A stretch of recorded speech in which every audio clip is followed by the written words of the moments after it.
Hey guys, welcome back to another video. And in this video we are going to sit here and do a step-by-step guide on how you can check your CRS score. CRS score is very important, especially if you want to come to Canada. You need to know your score. It's like knowing your SIN number. You need a SIN number to work. You need your SIN number to do anything in Canada. A SIN, for those who do not know, social insurance number, is similar to what the government of US has for social security number. It's the same thing. So if you're coming here as an immigrant and you eventually want to be a permanent resident, you need to know your CRS score even before getting to Canada. That's my trick. That's the trick I use to become a permanent resident while being a student, because I always knew my CRS score and I always know how I was going to improve my score. So coming here as an international student was an end to a means. It was an investment. So step by step, the first thing, I'll leave the link in the description box down below for you to click on that link and to do it step by step with me. So if you want to pause this video right here, if you're watching me on your phone, maybe get your computer and we can do this together. And let me know if you like videos like this, step by step guides. So let's do this and check our score. So as you can see on my screen, I typed in Google CRS Calculator, and this is the first site that comes up. Please, if you notice down here, you have Canada visa. I'm not sure how your screen will do it because I've been using this for quite some time. Hence why this one is the first on my list, the cic.gc.ca link. This is the official link for the government of Canada. So maybe when you do CRS score calculator, you probably see canadavisa.com. No, do not use these third-party sites. They can sometimes be incorrect. So ensure that you're clicking on the Government of Canada's link to check your score. I go ahead and I click. So once I am on this link, you see Comprehensive Ranking System. That's the CRS Tool for Skilled Immigrants Express Entry, right? And it gives you some disclaimers and some, just to let you know that this tool is solely for guidance and reference purposes. So be aware of that. And they tell you how this tool basically assess your score. So it looks at, it gives you points for skills, education, your language ability, work experience, and other factors, right? So they tell you that when you use the calculator, it will tell you if you're eligible for at least one express entry program. This part right here, basically, you know, express entry has three different programs, three different pathways. You have the CEC Class, Canadian Experience Class. This is for a person who came to Canada and worked in Canada for at least 1 year in a skill level job, right? That's how you qualify for CEC. It doesn't matter if you came here and did school. To qualify for CEC, you need to do 1 year of Canadian work experience, right? In a tier 1, 2, or 3 job, right? And in some 4 and 5. That's CEC. For federal skilled worker, is for persons who are outside of Canada but has foreign work experience in skilled jobs that fall under the tier system. And then for federal skilled trade, that's for persons who has work experience in a trade, right? Foreign work experience in a trade, right? And then now it tells you that you have not filled out an express entry profile, but you'd like to see what your CRS score is, then this tool will be helpful for you. And that's the purpose. That's why we're doing this. So you want to do express entry, but you don't know what your score might be. Use this tool. Or probably you were invited to apply for permanent residence and you want to see if a change to your profile may affect your CRS score. This is the same thing I'm trying to say to you. It's important to know your CRS score, because at any time a change in your career, a change in your education, a change in your language ability, how high you score on the test, these things affect your score, and you want to make sure to see how these changes affect you. Also, and this is what I love about the Government of Canada's website, if you notice, it says right here, you need to make sure that your CRS score is above the minimum point score of your round of invitations. And they even put the link for you to check to see what the rounds of invitations are. Alright, so let's get into it. The first question that they ask, and it's important that you do this because you don't want to make any mistakes. Be careful with your questions, be honest with your questions, and ensure that you understand the question before filling it out. A lot of times people come to me and they be like, oh, I have a score of 500, and I'm like, no. Again, you have a score of what? And then when I sit with them and do it, then they realize, oh, I made a mistake. That's okay, but the most important thing is for you to correct it and know actually what the right score is. If you are in your home country, right, and you check your score and you don't have a PhD, but maybe you have 3 years or more work experience and you have a bachelor's, there's no way, unless you have experience in Canada, right, or a skill or a trade certification in Canada, or a second language which is French, there is no way, absolutely no way, you have a score over 495, even if you and your partner have masters. So normally when people come to me, and based on an assessment of their situation, I have an idea where their score might be.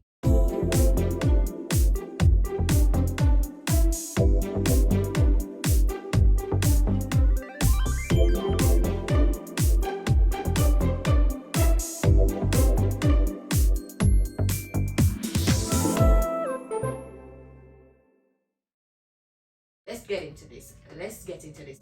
So the first question is, what is your marital status? I am going to say that you are married, right? The next thing is, so you have to put in what your status is.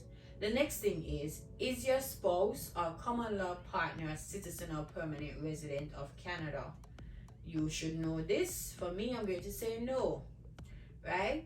Funny, he is. But remember, I'm not doing this for me in my situation. I'm doing this from the perspective, maybe I should say that too. I'm doing this from the case of me being back in Jamaica as an engineer with 4 or more years of experience.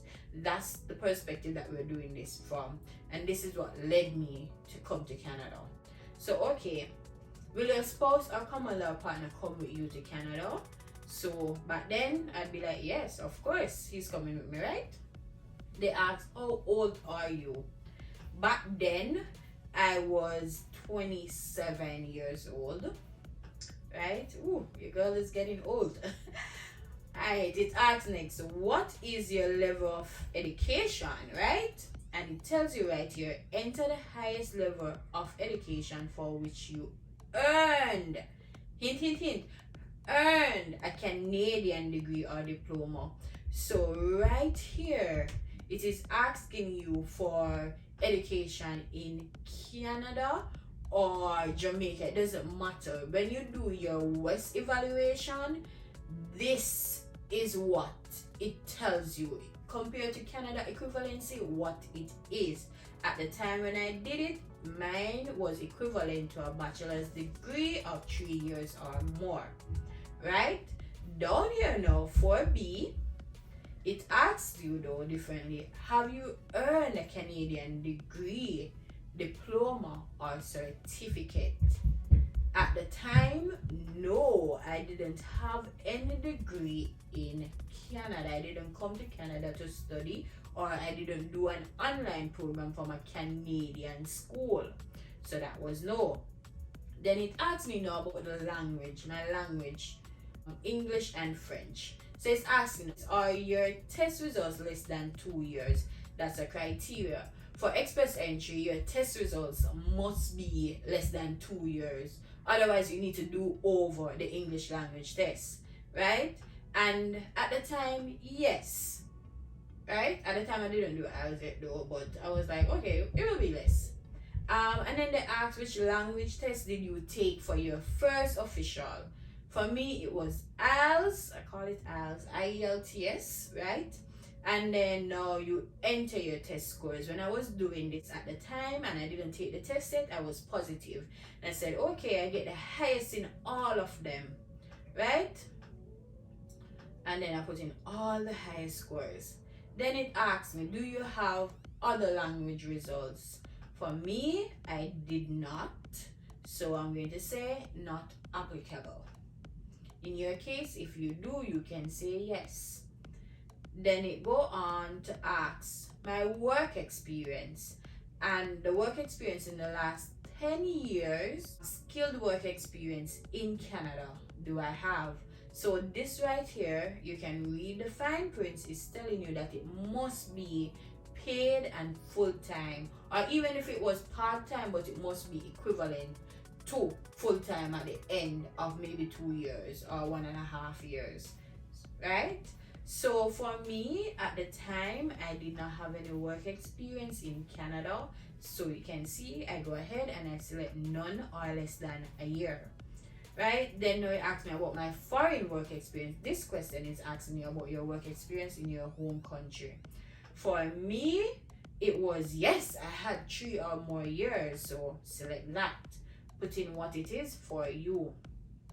Then it asks, do you have a certificate of qualification from a Canadian province, territory, or federal body, right? This is where I always tell you about, you can find out about skilled trades in Canada for different provinces, like a red seal for BC.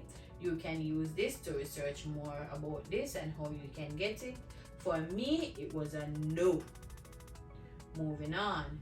Now at number 8, if you notice on my screen, it says additional points. So all of these down here is just, in my country we like to say brought up, just extras, additional, right? Bonus points to improve your points. So it asks, do you have a valid job offer supported by a labor market impact assessment? This question is asking you if you have a LMIA in Canada for the job you're working at. In my case, I did not. So we're going to select no. But then it asks, do you have a nomination certificate from a province or territory? This is asking you if you have a PNP nomination. So if a province sent you a letter of invitation to apply and you were approved, then you would say yes. In my case, I was in Jamaica. Yes, I applied to quite a few PNP, but I still didn't get any invitation to apply at the time. So it was no, right? And then now they ask me, if do you or your spouse or common law, if they come with you in Canada, because remember at the top we said that yes, they would come with us, have at least one brother or sister in Canada who is a permanent resident or a citizen. So whether you or your partner have a sister or brother, you'll still get the points. In our case, no, we didn't. So that's a no, right? Remember, this is additional brought-up. They want to find out about your partner, if your partner is coming. What is their level of education to give you some more points, right? Brought up. For us, my husband also have a bachelor's degree, so I put that in and ensure that right here it is a degree that is evaluated by West, or if they have a Canadian education, the highest level, put that in, right? So now they ask, in the last 10 years, number 12, how many skilled years of experience my husband has in Canada? And at the time, none, right? We're in Jamaica. Then now they ask, did your spouse or common law partner take the language test? Of course, he wants to come. So of course he's going to do the test. So I put in IELTS, and then I go ahead and then I put in all the highest scores because I'm positive and We're doing it, we're going to get the best scores, right? Yes. And then that's it. Now we hit calculate your score. Right here, it gives you all the details that you need. It breaks down the points, how you get your points, and it also shows you how your spouse add to your points. So for age, you see we got 100. This is not the maximum points you can get for age, but we got 100. So for human or human capital, that was 340 for us. If you notice, we didn't get any points for second official language or no points for Canadian work experience. So these things are ways how you can improve or increase your points in Canada. And for the spouse factors, I got 28 additional points because of my partner. For skill transferability, it shows all of these factors. We got 75 in total. For the other part where we did the additional section, right, and they tell you that the maximum you can get here is 600 points. Please note that the maximum you can get here is 600 points because PNP, if you have a PNP nomination, that's 600 points. That's it. So it doesn't matter if you have a PNP nomination and a job offer and you study in Canada, all of that, right? 600 is the maximum. So as you can see right here, I always tell you guys at the time, 443 points. That would have been our score. So I hope this video can help you to break down the questions for you to sit, evaluate your score, and know what your score is for the express entry. For example, in this case, this scenario, I did it for me and my husband when we were back in our home country. We were both 27 years old. We both had a bachelor's degree in engineering, and we had 3 or more years of being engineers in Jamaica, which is actually a skilled job, and it's within the tier system or the NOC system, right? So yes, we were young. Yes, we had a good level of education, but that did not qualify us to have enough points for where they were selecting people. We were not at the level that they were doing draws, and I saw that, and I was like, ooh, we need to improve our scores. And that was when I decided that studying in Canada is one of the best ways, because I did apply for PNP from Jamaica, but I was just sitting in those PNP pools, because even in the pools I wasn't ranking as good as I could compared to other persons who are in Canada and have more points than we did. So to find the round of invitations, the history, I will type in history of round of invitations for Canada, and I select the site or the website that is .ca, the Government of Canada's website. And here, when you scroll down, you can see, so it shows you the current list of persons who are in the express entry pool currently, their most recent draws, and it gives an idea with your CRS score calculation where you fall, what's your chances, right? It can help you to evaluate or analyze what your outcome can be. So I did this. That was what I did. In my time, the history, it was not as high as it is now. Now, as you can see from my screen, it is like 700 and those CRS scores. But in my time, it was a bit lower. It was like 480 something, 490 something. And I saw, okay, I'm at 443. I could have easily said, okay, I'm going to chance it. I'm going to probably do a second language and learn French because that's one of the cheapest ways, right? But when I thought about it, I was like, am I really interested in going to Canada? Because if I am, it means I can't be aiming for what is the easiest thing to do just to be at a spot, right? I can't do that. I have to aim to be the best. right? If I'm sure and I want to go to Canada, then I need to do what I need to do to be the best, that in the end I don't have to be spending money to do a French test and then I look and the scores are higher. And for me personally, I thought about it like that because from an engineering perspective, when you're analyzing things, you want the best possible outcome. Worst case, now we're going to do contingency studies to say, okay, if it doesn't go like how I want it to go in step one, then what's my next alternative? So I did that. For me, obviously, it was to come here to go to school. But for you, you have to make that decision. You have to look at other factors like your pocket, what you can and cannot afford, your situation, your circumstances. You need to assess all of that. But at the end of the day, if your best is at the least, you have to make a decision about what your best is. This is where they are selecting scores. And as you can see, the last one that they did was at 791, right? That's the person had the lowest score was 791, and they did it for a provincial nominee program, and the number of invitations they issued was 699, right? And from this you can see previous rounds to see what the history was. I'll click on that soon. But you can also see the current pool, the amount of persons in the pool. Let's do a quick little assessment here. If you're in Canada and your score, you just did the calculation and your score is 451 to 500, right? You can see that you have 64,315 people to go compete with, right? That is quite high. And as you see, they really don't care.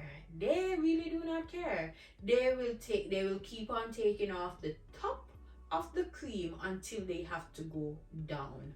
If they don't have to, they are not going to go down. Maybe they feel like, because we've seen them do that, go straight to 25. But you have to bear in mind that each year you're getting older. It's best to look at your other options, especially if you're here in Canada. Based on this, right, this evaluation, you can see that to have a good CRS score right now based on the climate, you need to be anywhere from 501 to 1200. So that's for you to think about. People always ask, what is a good CRS score? A good CRS score, it depends on the climate. If they're doing draws for 450, well, a good CRS score would be anywhere from 460 and above. But if you see they're doing draws at 791, then clearly a good CRS score is anywhere up 700, right?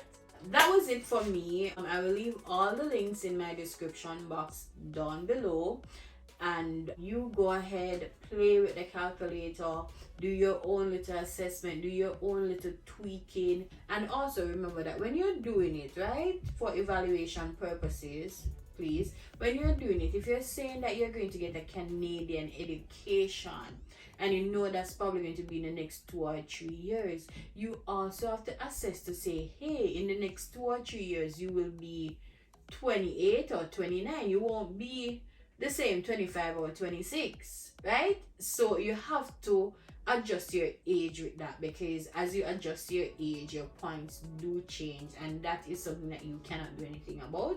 So you have to evaluate like that. Please do not make the mistake to put in a calculator that, oh, you're going to do English language tests and it's going to improve your score in the next year, or you're going to do French and you don't change or adjust your age or things that can possibly affect the score otherwise. Because like I said, garbage in, garbage out. You have to analyze correctly, right? So all the best to you. I hope this video helped. If you have any questions, please do not be afraid to ask your questions in the comment section down below. And guys, I know a lot of you have my number sometimes, so you message me those questions And I know if it's personal, I don't mind answering that differently, because you can't putting your business out in the streets, right? But if it's something that someone else will benefit from, it's okay to create a little fake profile and send your message there, and I'll respond. That way someone else can benefit. Ask your question. No question is too dumb. None. All the best to you on your journey. This Canadian dream is possible. It's not easy, but it is possible. So do your research and know your pathway. Remember, garbage in, garbage out. Thank you so much for watching.